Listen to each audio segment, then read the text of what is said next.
What is going on, guys? Welcome back to the Purple and Gold Bars podcast, the channel. I am Supreme Overlord, aka Mr. AI Man, aka Too Much Feeling for My Feeling. Your number one place for color commentary, because that's all we do here. We do color commentary. We ain't no analysts over here. We ain't no tryhards like that, but we do follow our football eye. But welcome back, guys. So we got week one finally upon us. I know we had a couple games that have gone by already. Let's start there before we get into it, because today we got to go over the keys to success for tomorrow's game against the Bears. I also want to go over an X factor for the game. I want to also recap my NFL North predictions, as well as the Vikings schedule and predictions for those games. After that, I will go through a good thorough preview of the Bears, as well as a bit of a reaction from this week's NFC North roundtable. We'll just basically go over their predictions and whatnot. But let's get right into it, guys. I hope you guys are doing well today. We are pumped. Man, today is going to be a good one. Which team or which game, since we're not playing today, are you most excited for? Shocking. It's not, for me, it's not the Lions versus the Packers. I could care less, because I know if my eye and my analysis and my mojo is correct, that's not going to be anything too exciting to worry about. But I am low-key dark horse excited to see what happens in the Washington Giants game, because I feel like one of my kind of bold predictions is that the Giants are going to surprise a lot of people. I don't know if they're going to be a Super Bowl team or anything, but they are going to be a lot better than a lot of people give them credit. So excited to see how that prediction starts off this week. I'm also excited to see how other teams fare today. Let's see, can Joe Burrow finally get that monkey off his back? What, it's been since 2021 since Joe Burrow won their first game of the season, right? So maybe this year's the year. Maybe we see a little different out of Cincinnati. Let me know in the comments what you guys are excited for. Give me 1 second, guys.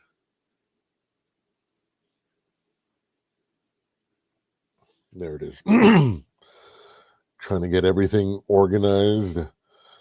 Man, back at it. We're actually back to meaningful football.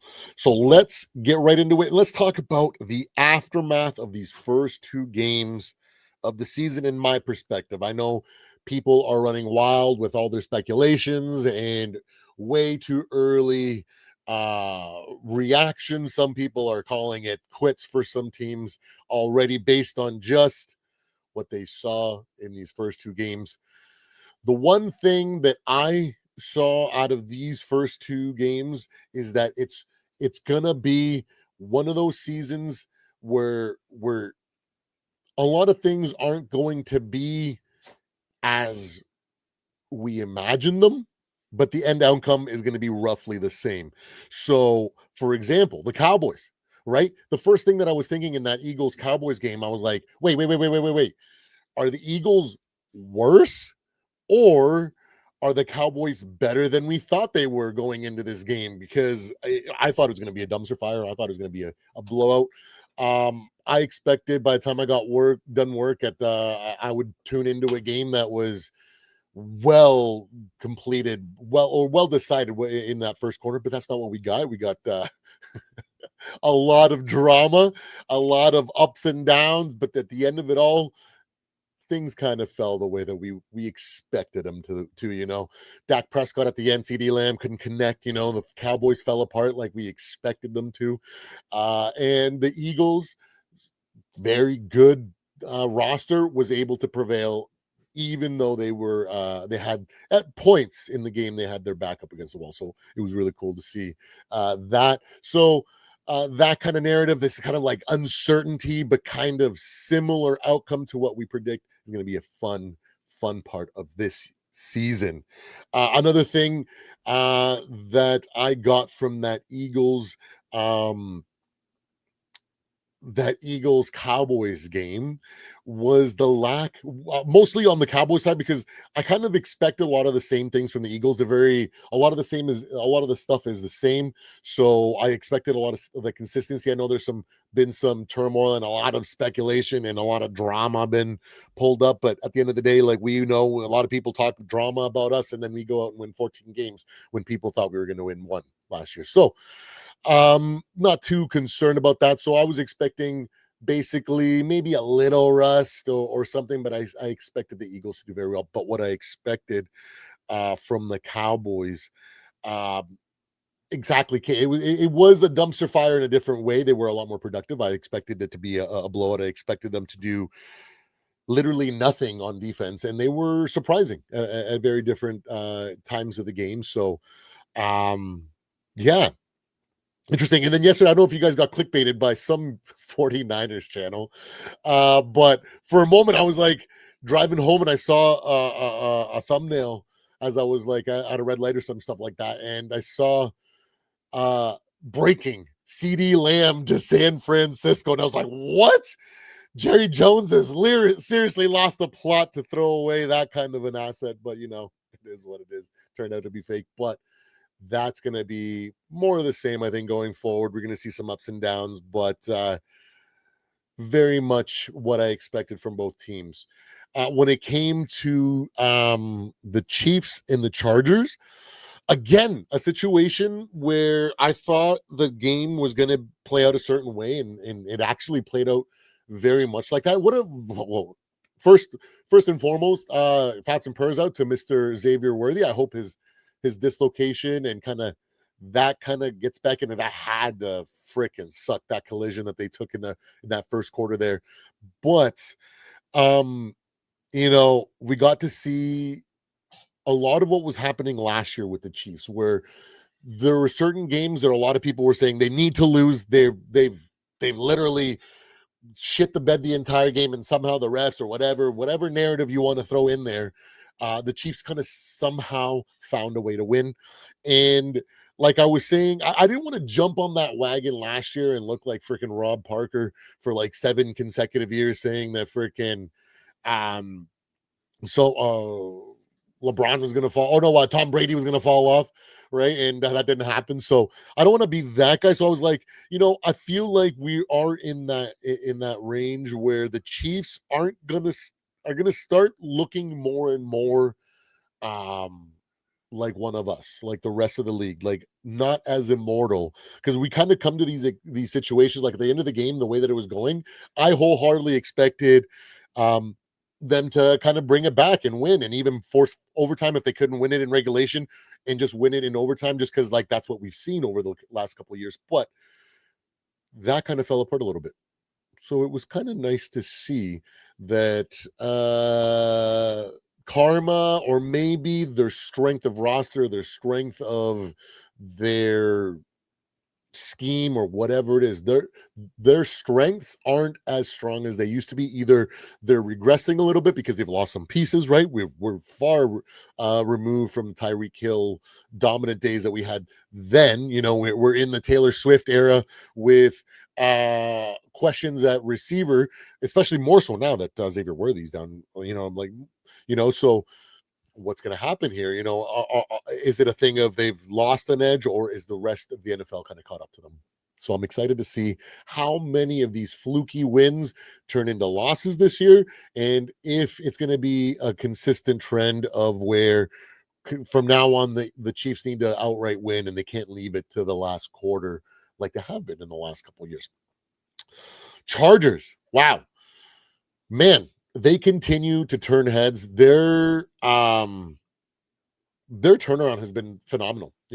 As a guy from that grew up in the MJ era, we love drill sergeants. We love that tough kind of mentality, hard work, discipline, push through the pain sort of bullshit that we endured growing up from our parents, as well as like, little like our coaching stuff.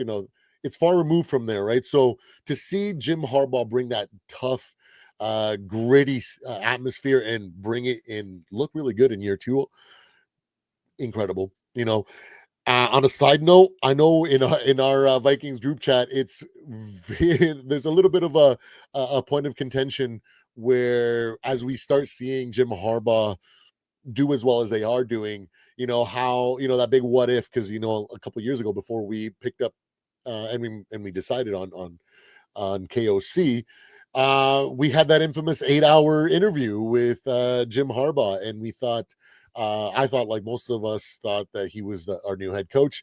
And there's a lot of what ifs. So I'm glad to see that maybe some of our fan base is kind of the ones that were kind of like disbelievers, like I don't want that, let's just forget about it, move on, let's get something new, maybe are seeing that maybe it wouldn't have been that terrible of a decision. And I know it's a point of validation to those that really wanted Jim. So cool thing to see with the Chargers. I hope that trajectory keeps going forward. Man, let's get some of that coffee into us. Okay, so that is the breakdown of the aftermath of these first two games. We got the Sao Paulo game, we got the home opener, or the season opener, Eagles and Cowboys. Wow, that did not disappoint, not in the football sense, because it wasn't like a great football team, but like with a drama. If you're like a reality TV show guy, if you're a Big Brother guy, whatever your reality TV show is, the drama was off the charts. Plus then we had an hour and a half delay, so it could just added to what, you know what I mean. So I wish we just had the reality show like quick cut, so we didn't have to sit through so much. But it is what it is. But let's jump into it. Let's move into focusing on these Bears Vikings and going into the keys to victory for this game. And we're going to start with in my opinion, the most important factor, all the way down to the least important, but all in comparison to all the things that we need to do well. Of course, we need to do everything well in general to be a consistent playoff team and a potential for better team in the future. We need to breed that consistency now. We can't have a mediocre season, up and down season. We need to take what we learned last year and move forward. That's why in today, we're going to put up the number one key to victory this week is the team itself, their experience, the poise. We need to see as a team next to none, if not zero, procedural mistakes, miscommunications, right? We are past that. Sorry about that. We are past that. We are a team that with a top 3, top 5, whatever you want to argue, interchangeable freaking best roster in the league. We need to have these kind of expectations. Last year, we saw what this roster did with a transition quarterback, a slightly above average quarterback, when given the right tools, was able to produce a 14-win season. That team is going to be the backbone for our success as well this year.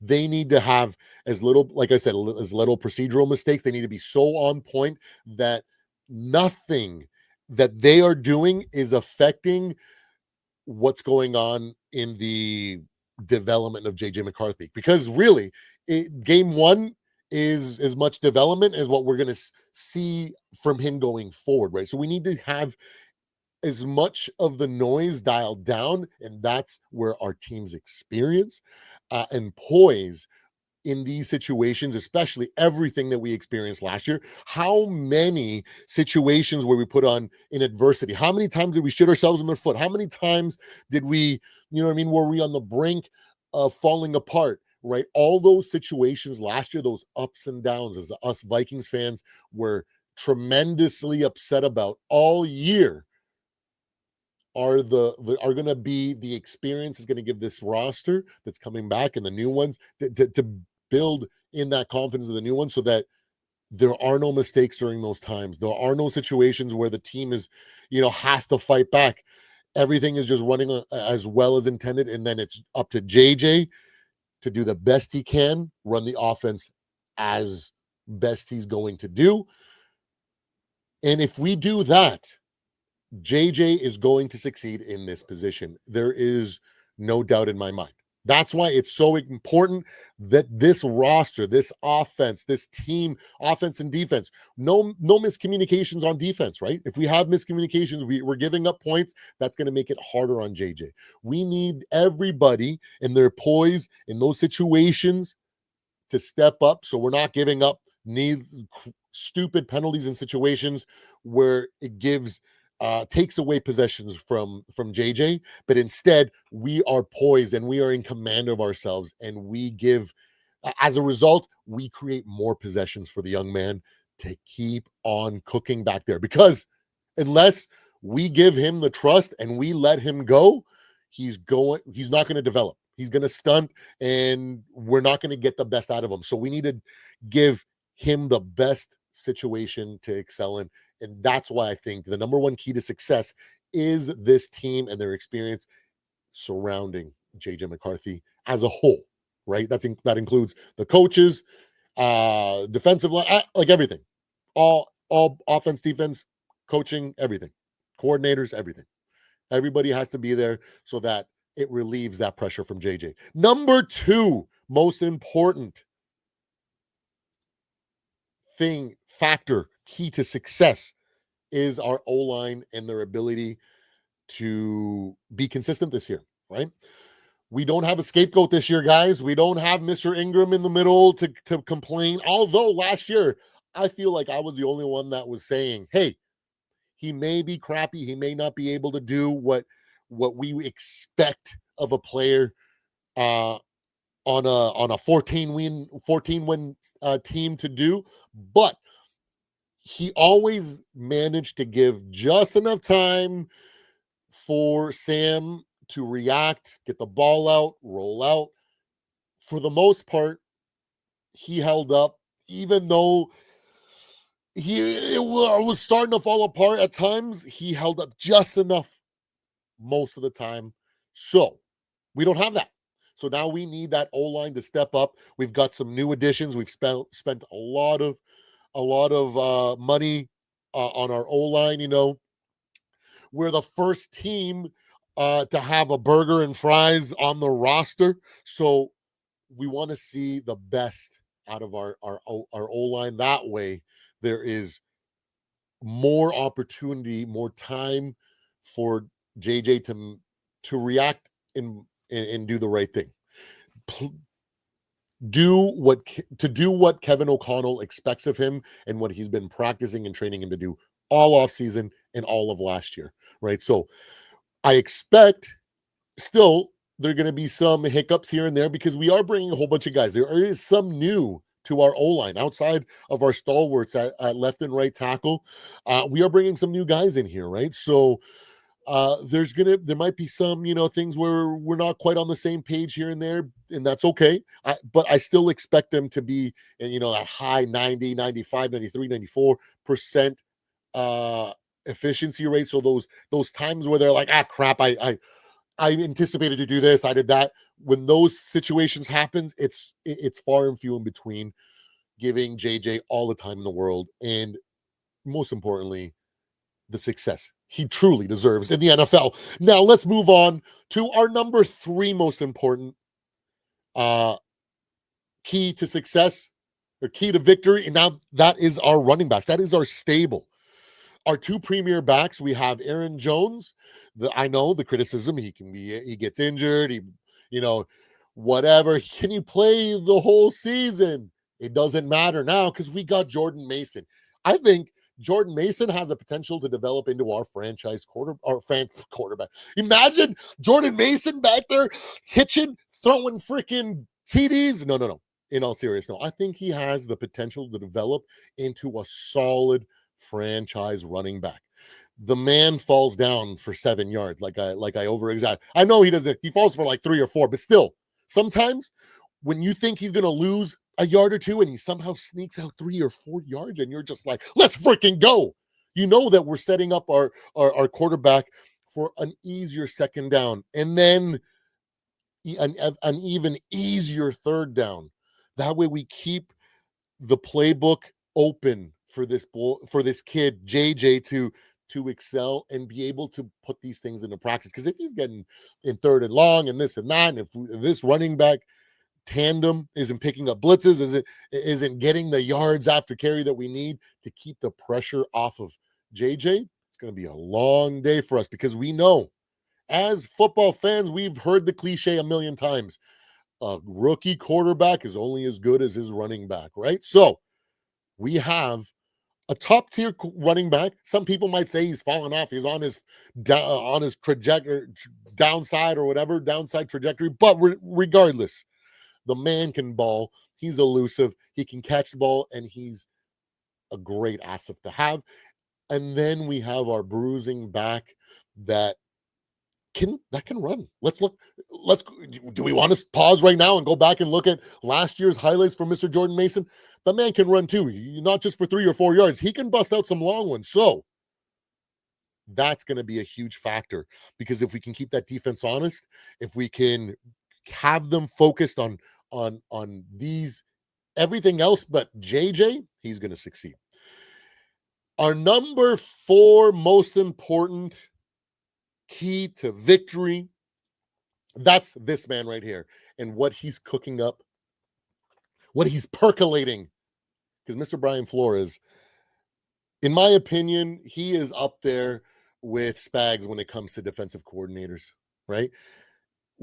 Kansas City Chiefs defensive coordinator is unique and he does things that no other coordinator does, right? That's why a lot of people give him the credit and the high praise that they do. Some critics will say, well, if he wouldn't be able to pull off some of the stuff if he didn't have some guys like all-stars like Chris Jones and stuff like that, right? So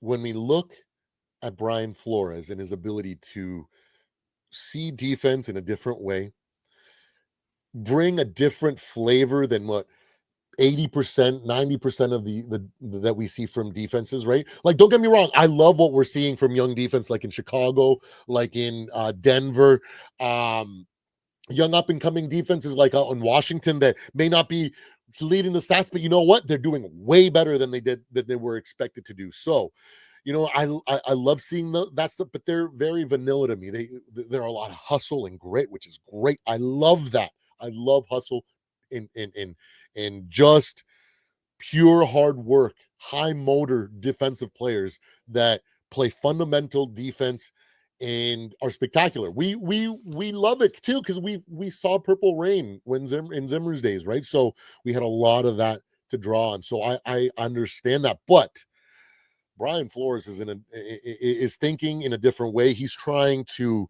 evolve his defense, and he has been constantly put to the test. And I think that this year is going to be the year where he evolves, because we've seen situations late in second games where people say, oh, he loses confidence in his freaking in his schemes or his strategies or whatever it may be.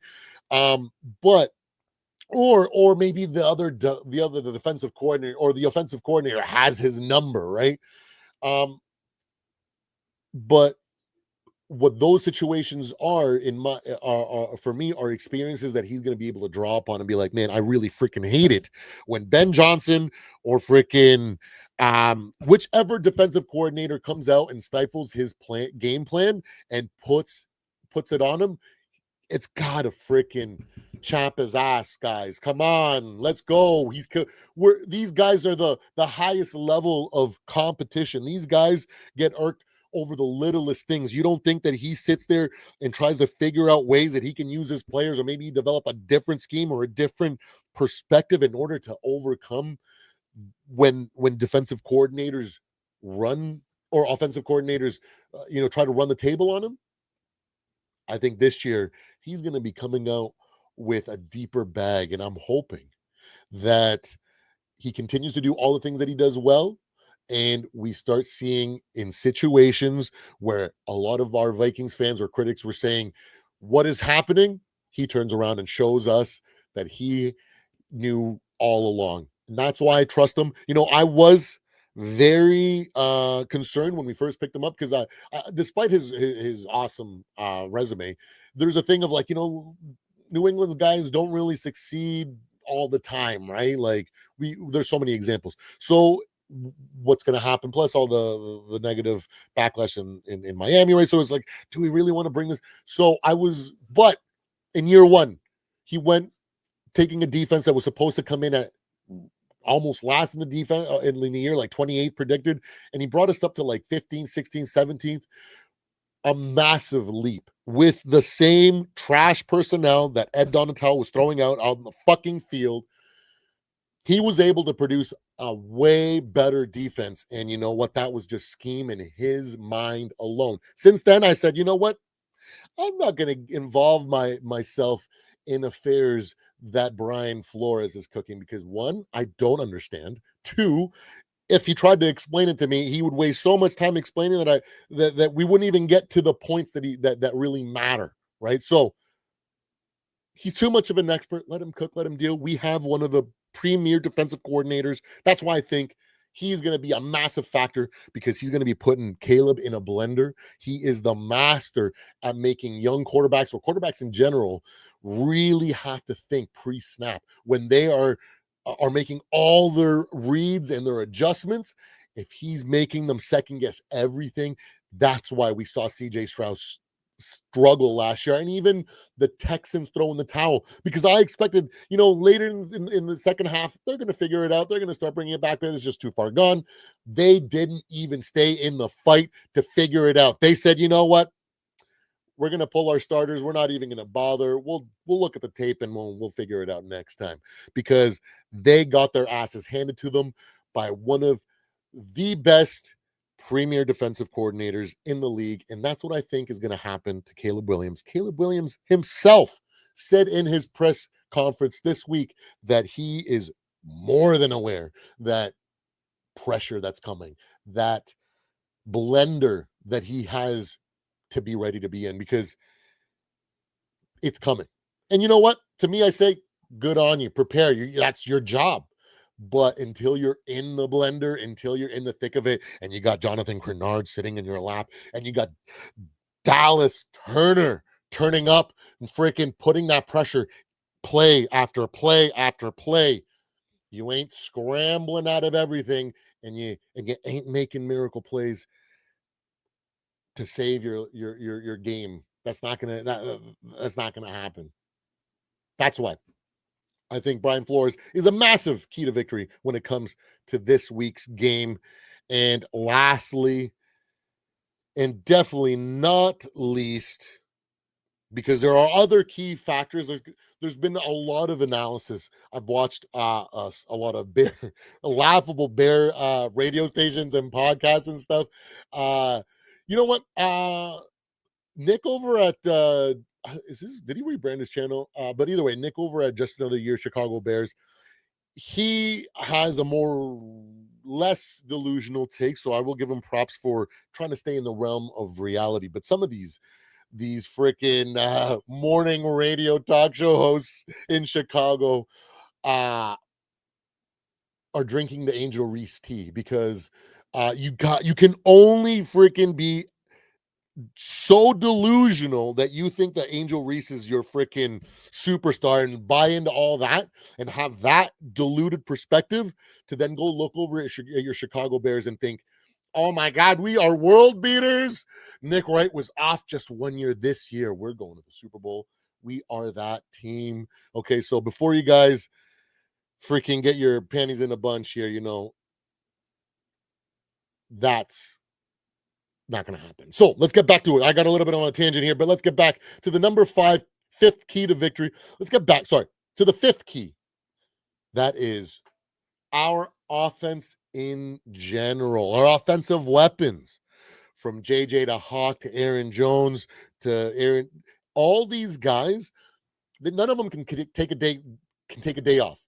Every run has to be run as if they're expecting the ball, and they have to contribute and like no drop balls. They got to be creating separation. They got to be such a menace to the opposing defense, to the Bears defense, that the Bears have no other option but to stay honest, right? Because we know, like every NFL team does, whenever a rookie quarterback takes the field, they do everything in their power to disrupt that man and prevent them from getting into a rhythm, getting comfortable, getting them flustered. That way they're not capable of playing their best. That way they start off rough, right? And that's exactly what these Chicago Bears are going to be doing. They're going to be looking to pester him, a lot of pressure. They're going to make it extremely difficult for him. But if that O-line holds up and that pass rush doesn't land consistently, these offensive weapons that we have are going to make them pay. And as soon as JJ starts going off, as soon as Hawk starts going off, they're gonna have to readjust and be like, okay, we can't focus on JJ so much. Okay, we got to double team JJ. That's when Hawk's got to be ready. That's when Aaron Jones has got to be ready out of the backfield, or Jordan Mason's got to bust out some huge runs, making it that much more difficult for the Chicago Bears to know what's coming. Because if they can stick to their game plan and disrupt our offense and make it super difficult for JJ to do anything, they have a chance. I'm not gonna lie, I don't think they have a big chance, but then they have a chance. But if they can't, and Aaron Jones and Jordan Mason run for a combined 150, 200 yards, 150 would be too low, but like 200 yards, it's gonna be freaking really hard for that defense to, one, not fall apart under the pressure, two, not be able to keep up cardiovascularly, right? Like they're going to be sucking wind from like the start of the second half, right? So that's why it's so important for our offensive weapons to show up and be commanding of the other team's attention at all times, whether that is getting under their skin, constantly trash talking, whether that's constantly getting open and getting for first downs and celebrating those first downs, irking those Chicago Bears to play uncharacteristically, to play reactionary football instead of following their game plan. That is going to be a massive reason to why the offensive weapons are going to make a huge factor for these Minnesota Vikings in this Chicago Bears game. Okay? So, those are my 5 keys to victory when it comes to the Minnesota Vikings. And of course, a keys to victory wouldn't be complete without an X factor. And this week's X factor in my books is Jordan Mason. I think that man is going to have a lot of chances really early in the game in that first and second drive where the defense is going to be too hyper focused on their game plan and thinking about doing everything they can to get in JJ's face and also Jetta's face, right? Trying to disrupt that offensive chemistry, and it's going to give that opportunity for a quick I see what you guys are doing. Okay, nice little audible to Mr. Jordan Mason for 7, 10, 12, 14. All of a sudden we're in the red zone and we're up 7-0 and they're discombobulated, right? That's why I feel like Jordan Mason, his ability to consistently give us that running game, it's so incredible. Because I fell in love with football in general because of Adrian Peterson. I still wear my Adrian Peterson jersey with pride, regardless of what he's done after the fact. I know. Hats off to Mr. Adrian Peterson. I hope you figure it out, man, because it's been rough seeing your post NFL career shenanigans. But I fell in love with that type of running back. That's why I really love Derrick Henry. I really love guys from my area like Steven Jackson and just bruising big running backs that really make the team pay because it's just so hard late in the game to block a big bruising back. Do you remember so many games when I'd watch? I know I'm not saying Jordan Mason is the next Adrian Peterson or he's Adrian Peterson like. I just like the fact that he has a similar trait in his running game that Adrian Peterson had because late in games, I remember being like, man, AP's got like 46 yards. It's the start of the fourth quarter. He really needs to freaking do something, man. Like, this is embarrassing. How do we have a generational running back, Hall of Famer? And then he busts out a 56-yarder, and then all of a sudden he's just loose consistently because the defense can't handle tackling a bruising running back for 4 quarters at the clip that he was able to do. And last year, Jordan Mason got a lot of touches, especially in the absence of CMC, right? So that man can take a lot of touches, and I think he's going to be a big factor, and that's why he is my X factor in this week's game. I think he's going to keep everything honest because when they sell out to stop the JJ or Jettas, he's just going to be sneaking on by. Oh, here's 4 yards. Damn it. We needed to get a tackle for a loss there. We were wanting, oh, another 3 yards. Oh, 3rd and 4, 3rd and 2, constant. 3rd and 4, constant. 3rd and 5. All these freaking, just because of his hard work in the trenches, grinding up these easy yards, opening it up for JJ and Jettas and Hawk and Thielen to be catching those passes and putting those touchdowns on the board for us. So that's why I think Jordan Mason's is our X factor for the game. Now, that brings us to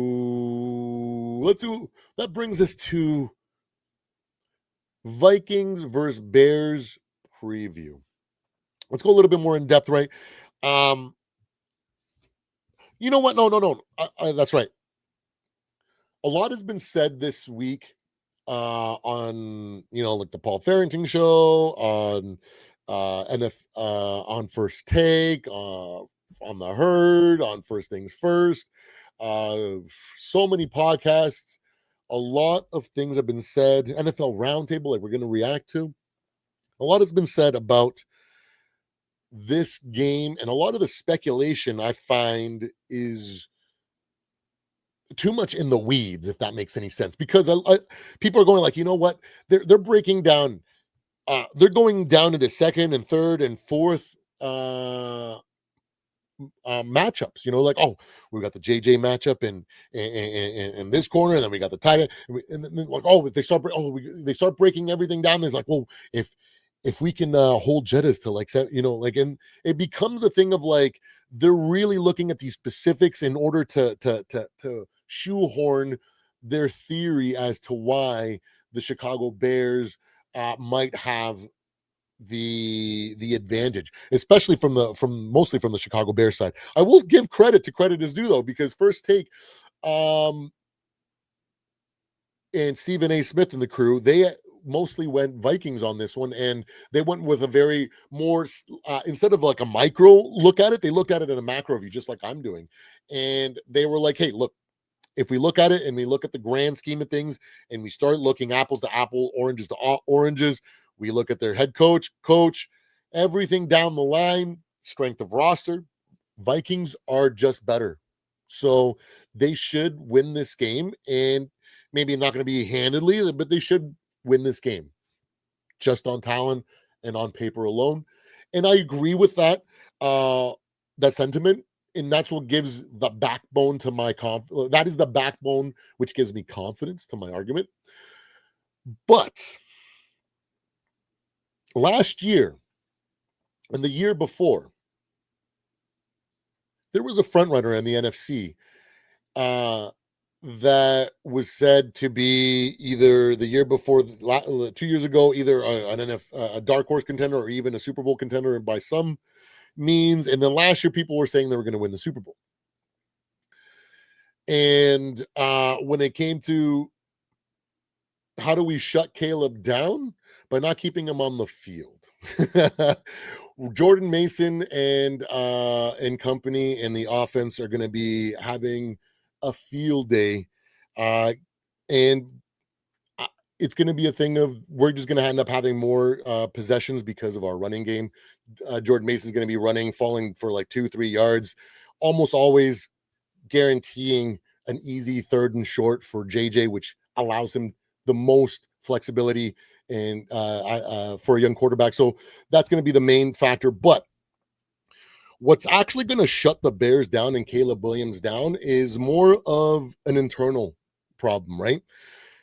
So last year, the strength of the Lions and a bunch of people's predictions is because they had so many of their returning pieces. They had their O-line was untouched. Their offense was basically untouched. Their coordinators, everything was the same and had been for so long.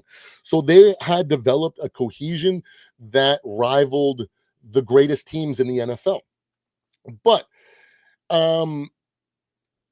when it came down to it, what they were able to do is put more drives together with less mistakes because they were just so good at not making mistakes. They've been playing together forever, right?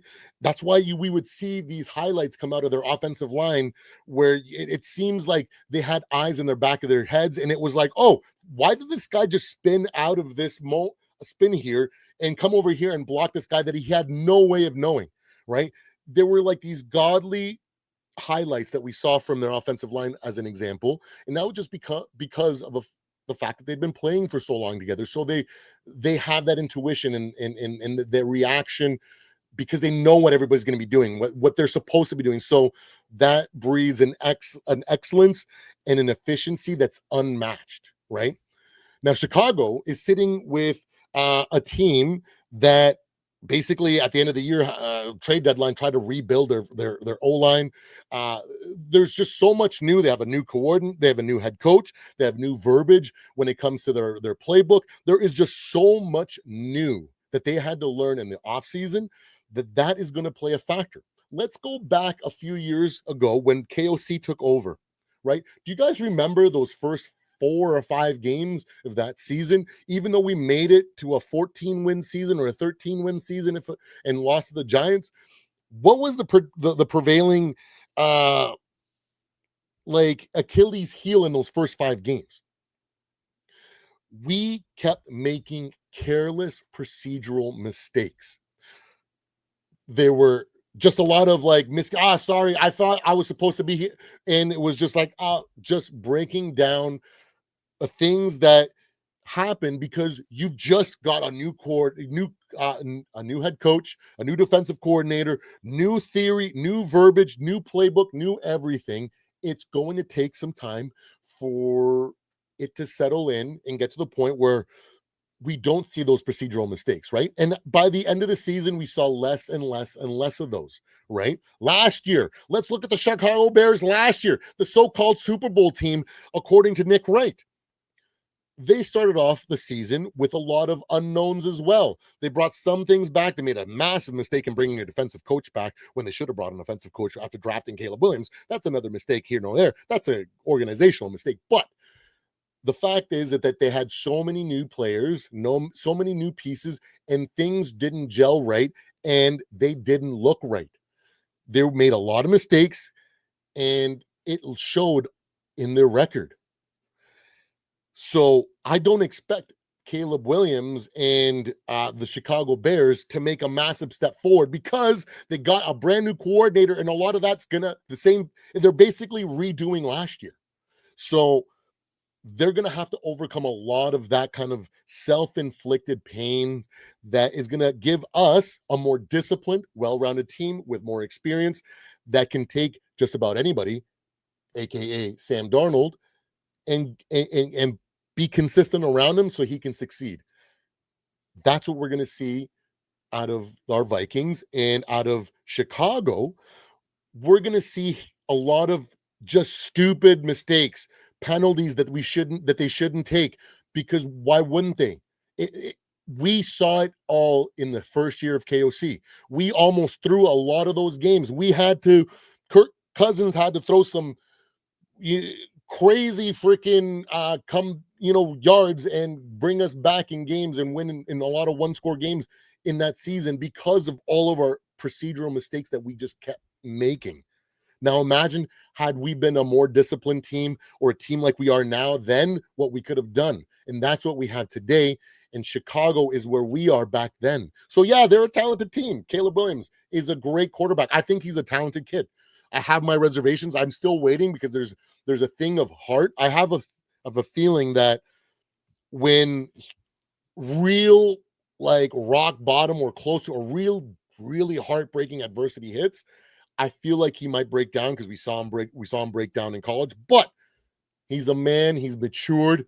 Maybe that's not even a factor anymore. So regardless, I still think he's a top quality prospect and I expect good things from him going forward. So I think it's going to be a big factor this season to why they're going to not do as well as a lot of people think they're going to do, right? That's why I think that's what I think is going to be the biggest determining factor when we step back and look at both of these teams, try to look at them objectively. I think the consistency and the poise overall in the roster and the coaching staff and the organization is gonna trump what the Chicago Bears have. Historically, on a terrible organization that seems to sabotage their own teams, right? So Ben Johnson's got to navigate that this season, right? So is he going to be, balls to the wall and I'm going to take over and I'm not going to care and he's going to step up to the organization and make change immediately? Or is he going to be like, I don't want to really test things yet until I've earned more confidence and I can actually be that vocal against the organization? We don't know what we're going to see. So I'm thinking that all these factors, these uncertainties are going to play a big factor in this week's game. And then when we go when we actually look and we break down the offense, the defense, I think that we just have the edge on just about every area of football. So that's why that's what I think is going to happen in this against these Chicago Bears. That's why I have the Minnesota Vikings easily beating the Chicago Bears this week. So I guess that brings me to my prediction. I I was on Wraps live while I was driving home. I was trying to listen while I was driving home, and a lot of people were saying it was going to be a lot closer. I honestly think it's going to be at least one by at least a touchdown, if not 10 points. I think that's kind of the lead that we're going to build, and then we're just going to hold it. We're just going to be more consistent. We're just not going to throw away our leads like we have been in the past. And we're just going to see a lot more confidence in the play calling offensively and defensively that's going to allow that to happen. So I think that once we kind of take control in the first part of the game, we're just not going to look back. And at that point, Jordan Mason and Aaron Jones are going to just kind of run all over them. And that's just going to be it, maybe let's give it do it a little step further and give ourselves a stat line prediction for Mr. JJ McCarthy. Now I think he's going to have a pretty unique stat line because I don't think he's going to have a lot of attempts, but I think he's going to have a surprisingly higher amount of yards than people give him credit. I've seen a wide variety of predictions when it comes to JJ. I've seen 120 yards, 170 yards, 1-1, 0-2 when it comes to touchdown interceptions. But what I think is going to happen, I think he's going to be a little sneaky, just 1 touchdown to 0 interceptions. I feel like he's going to have low actual attempts because there's going to be so much running. But I feel like the potential for JJ to break one or Hawk to break a couple big yards, I think he's going to end up chunking a bunch of yards that way. So I'm going to say 216 yards in the air, 1 touchdown, 0 interceptions, with a spectacular debut against a top up-and-coming defense from JJ McCarthy in his debut. I don't think the pressure is going to get to him. I sat back last year when we drafted him, and I only spent time looking at his tape and looking for the things that I needed to see in order to be comfortable going all in on JJ McCarthy. And the things are there. I love his athleticism and his poise. In certain situations, there's so many other quarterbacks that scramble or don't stand in there, and he does. So those are some of the intangible things that made me fall in love with JJ. But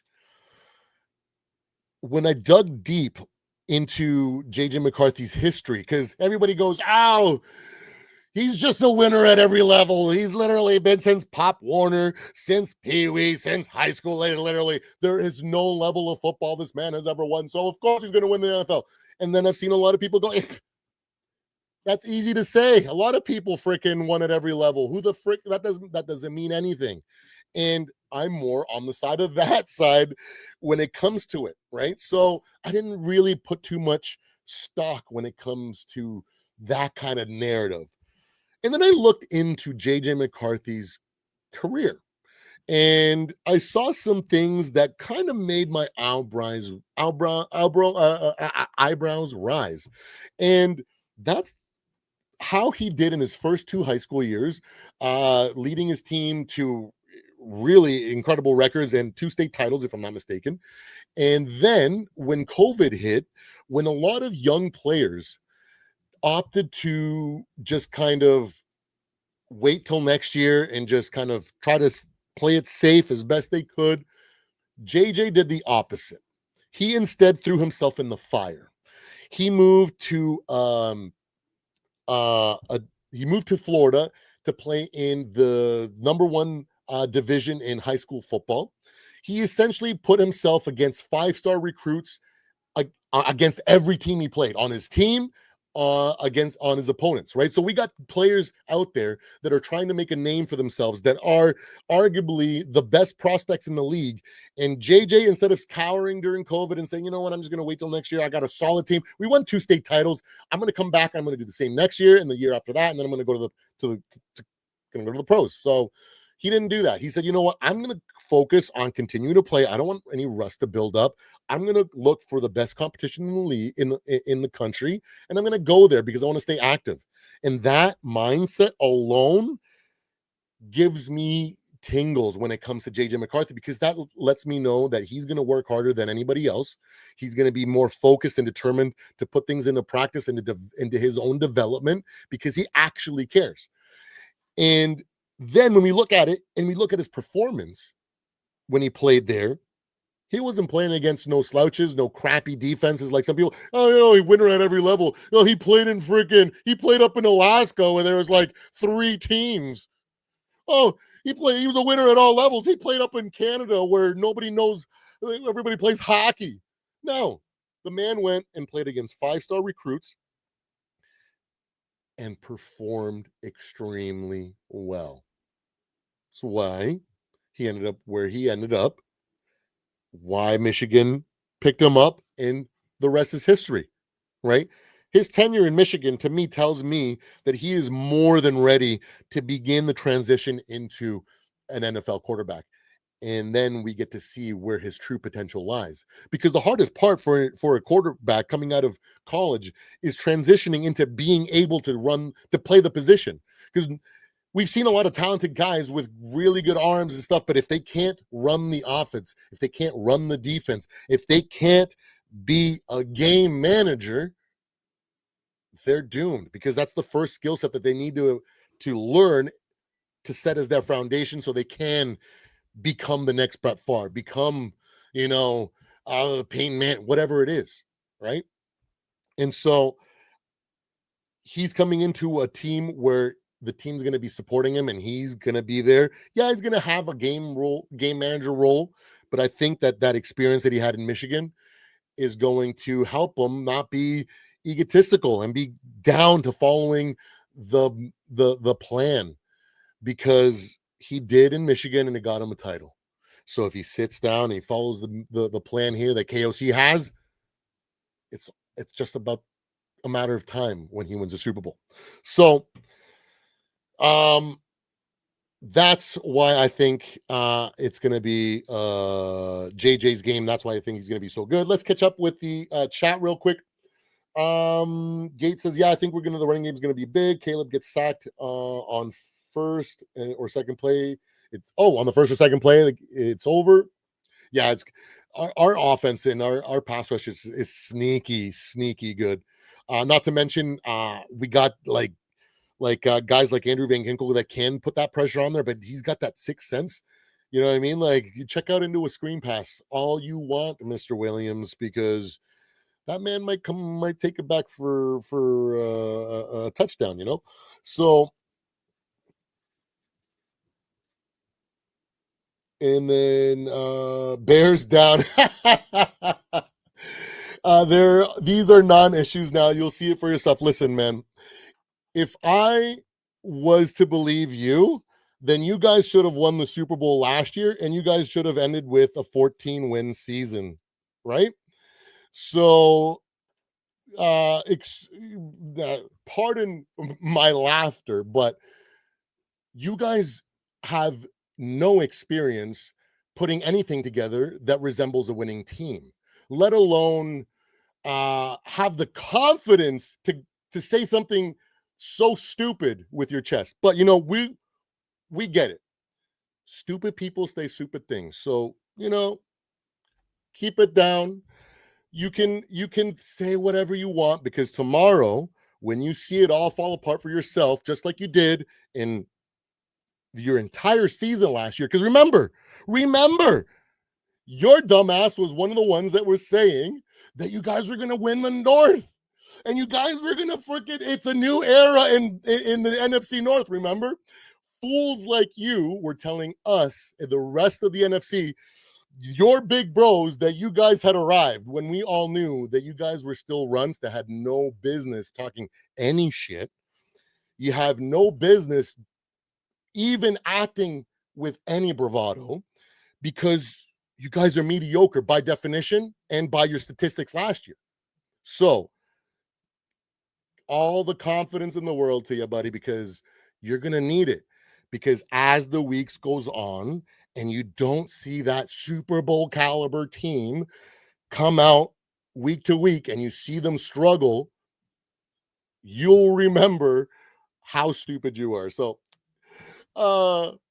Ben Johnson, man, it doesn't matter who your coach is, because we've all seen what your organization does to your team. So, Ben Johnson, I'm not expecting him to come in here into Chicago with his chest up running the show.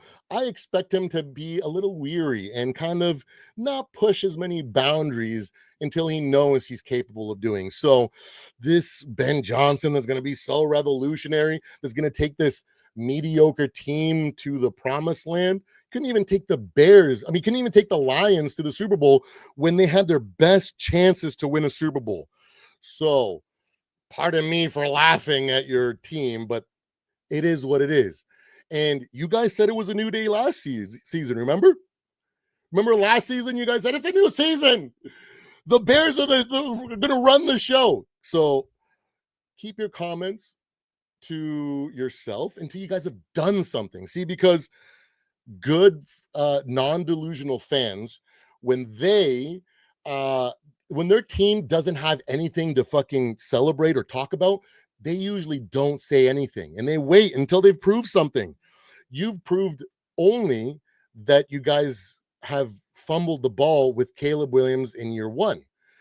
You guys have only proven that you guys can be mediocre with a quarterback that's supposed to be a generational talent. So until you guys erase those narratives, you guys should probably keep that confidence to yourselves. Just a word of advice, because that's usually how it goes when you're the bottom of the barrel. But that's just a little bit of advice from a Vikings fan to a delusional Bears fan. But yeah, and that's why we're going to see the Vikings easily beat them. Let's go for a score prediction. I think it's going to be an easily a 10-point win at 7 to 10 points. So I'm thinking it's going to be somewhere like 27 to like 12. I'd be surprised. I see it just, man, I see a whole bunch of situations where the Bears just going to be kicking field goals because that's just what they do. And well, that's just what we make teams do. Sorry, not what they do, because they haven't established anything to know what they do. We just know they're mediocre. So I don't see them doing much. I see maybe later in the season as things start to gel and the news starts to wear off and they start, getting on the same page. Yeah. And then maybe in a year or two, then I might be worried about the Bears. But until I see anything outside of mediocrity, I'm not going to care about the Bears. That's why I think it's going to be an easy win, 27 to 12. Easy clap by the Chicago Bears. By the Vikings on the Chicago Bears. It's going to be easy win for us. And then let's go. I want to recap my NFC North prediction because I want to amend it a little bit. Because I did a whole NFC preview live where I went in depth amongst all of the teams based on all the analysis that I'd done. It was so funny because when it came to the Bears, I kept saying Keenan Allen. You guys are so bad that I couldn't even remember your receivers' names. I kept saying Keenan Allen, even though I know he's on the Chargers. So that's how irrelevant I feel you guys are at this point in your development. So it is what it is. So this is where I was standing. This is pre-Micah Parsons trade. So I'm going to adjust this. I feel like I don't think it's going to affect the Vikings record when it comes to Vikings Packers. But I still feel like now when I look back at their schedule, I feel like the Packers are going to squeak out at least one more win. So I'm going to move them up to a 10-7 team. And I'm going to keep Detroit and the Bears right where they belong. Because we're about to see a historic drop off of no freaking we're gonna see a crash out from Lions fans like you would never imagined, because it's gonna be embarrassing. They think they're gonna come in here this year and they're gonna be as dominant as they were. You guys have a brand new everything. You guys couldn't even you guys got beat by Jaden Daniels and you guys had your freaking Avengers. You had Ben Johnson, the best offensive coordinator in the league, and you guys had the best, and you guys couldn't even beat the Commanders. So it's one of my biggest bold predictions is that the Lions are going to be lucky to win 10 games this year. I have them easily put at 8 wins. I see them tying with the Chicago Bears in last place. Because there's just too much to overcome. I saw this firsthand. We've seen this as Vikings fans multiple times. We bring in a bunch of players, we do a bunch of improvements off season, and then we struggle. That first year when we had KOC is the one that falls into most recent memory for us, right? Where we overachieved, but we stumbled a lot along the way. We had to win a lot of one-score games, and that was not sustainable. And then over the years, we have just become more and more consistent. Because guess what?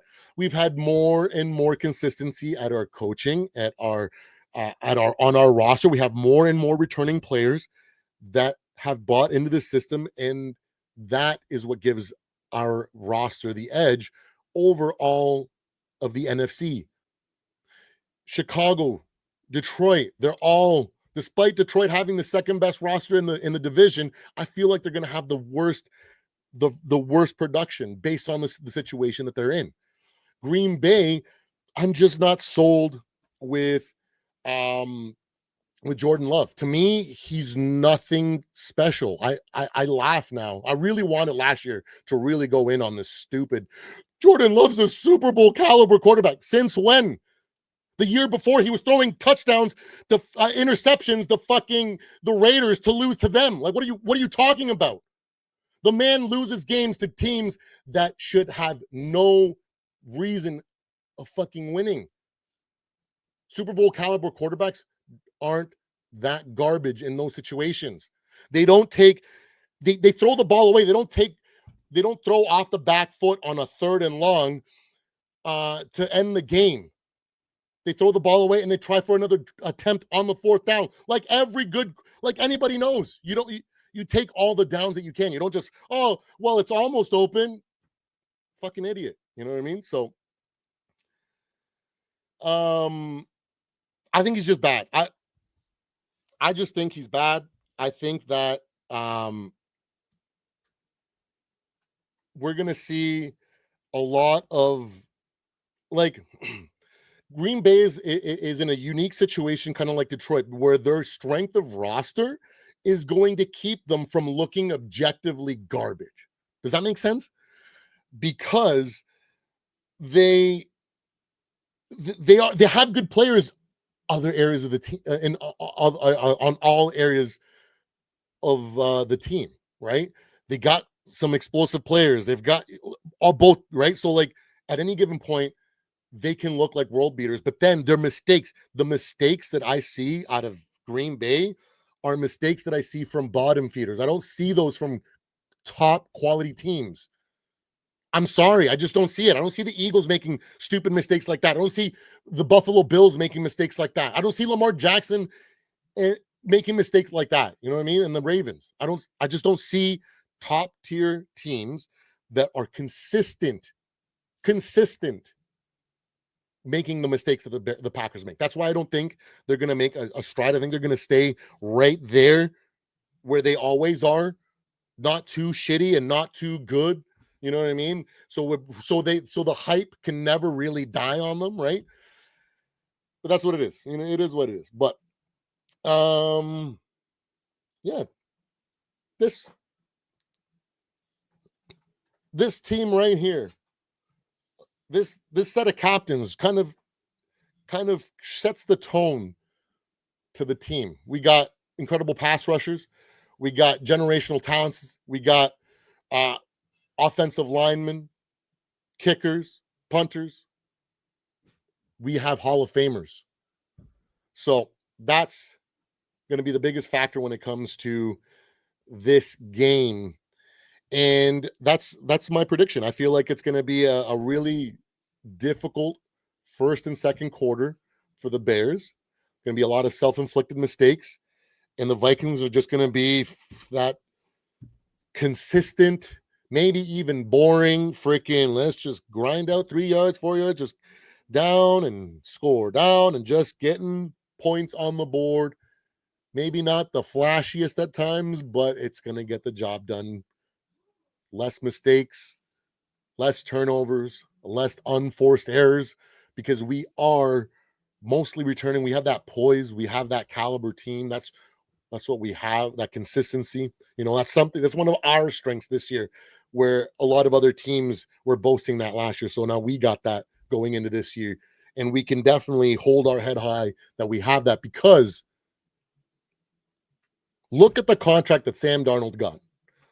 Look at the production that Sam Darnold had. Yes, he was a top tier, a top drafted quarterback. So therefore he had a lot of intangibles.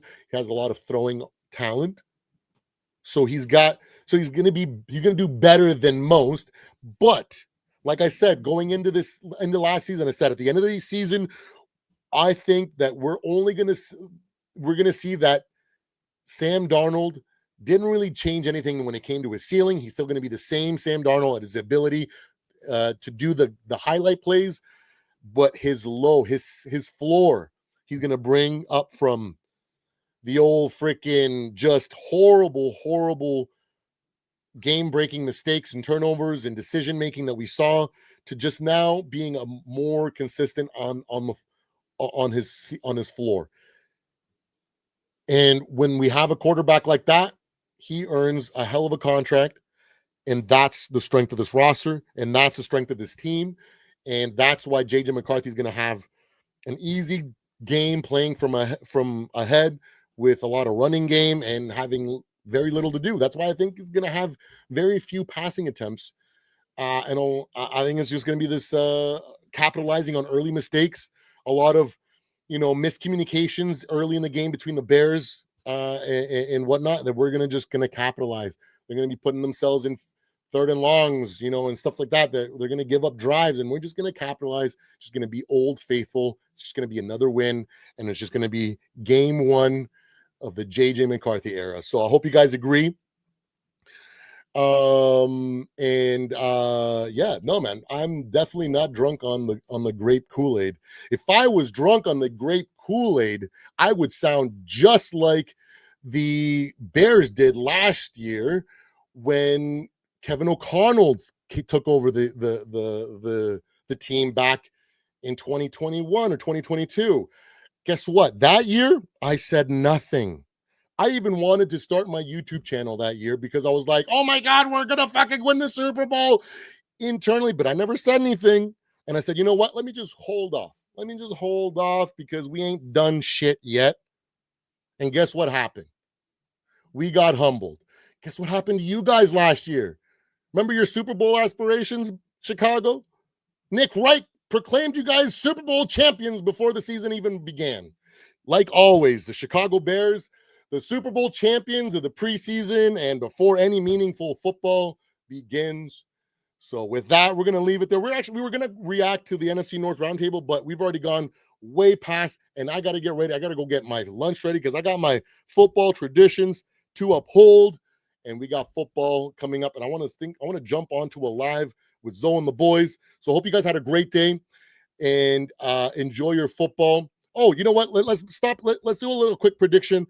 Lions and Packers, because I think that a lot of people have been speculating and talking stuff about that. A quick prediction.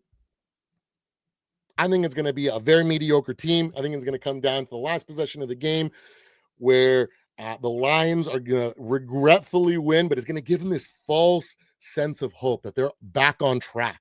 You know what I mean? And then it's going to put the Packers in this despair. They're going to be like, oh, no, are we really bad? Are we bad? And then the season's going to play out, and they're going to end up being okay, and they're going to be the same old fucking Packers. And then the Lions are going to be the same old garbage Lions, because that's what they do. Every 30 years, they have like 4 seasons where they do good, and then they fall right back down to the bottom of the barrel. So good luck to everybody and their football games today. I will see you guys in the next live. Skol Vikings. You guys have a good one, man. Take care.